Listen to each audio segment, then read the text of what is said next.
ایک ساتھی نے سوال کیا ہے کہ کسی معتکف کا کوئی محرم فوت ہو جائے یا اس کی بیوی فوت ہو جائے اور وہ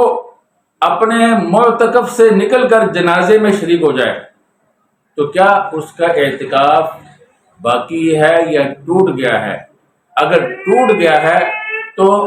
10 دن کی قضا کرے گا، کتنی اس کے اوپر قضا ہے یا قضا نہیں ہے، یا کب کرے گا؟ اس کا جواب یہ ہے، چونکہ یہ ایک عذر کی وجہ سے نکلا ہے اس لیے اس کو گناہ تو نہیں ہوگا۔ اگر بغیر عذر کے نکلتا تو اس کو گناہ بھی ہوتا، اس لیے کہ اللہ تعالیٰ نے فرمایا وَلَا تُبْطِلُوا أَعْمَالَكُمْ، اپنے اعمال کو نہ توڑو۔ تو چونکہ یہ عذر کی وجہ سے نکلا ہے، اس کے گھر والے فوت ہو گئے یا اس کا قریبی کوئی محرم فوت ہو گیا ہے، والد فوت ہو گیا یا کوئی بھی قریبی، تو یہ عذر کی وجہ سے نکلا ہے، اس لیے اس کو گناہ تو نہیں ہے، مگر چونکہ اس کا اعتکاف ٹوٹ گیا ہے لہٰذا اس کے اوپر 1 دن کی قضا ہے۔ اس کا طریقہ یہ ہے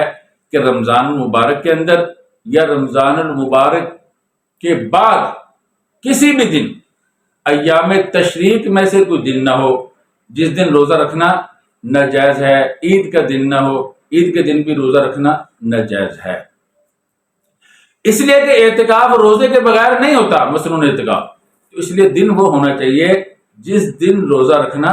جائز ہو۔ اور آپ کو اس سے یہ بھی معلوم ہو گیا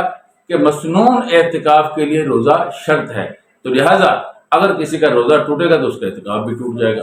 تو اب قضا کا طریقہ یہ ہے، سورج غروب ہونے سے پہلے اپنے معتکف میں مسجد میں داخل ہو جائے،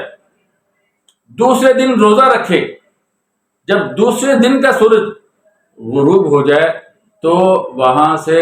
اٹھ سکتا ہے، اس کا 1 دن کی قضا ہو جائے گی۔ یہ اس کا طریقہ ہے۔ دعا کیجئے اللہ رب العزت ہمیں اعتکاف کی تمام برکات عطا فرمائے اور ہر آدمی کے دل میں اعتکاف کا شوق، اعتکاف کا جذبہ پیدا فرما دے۔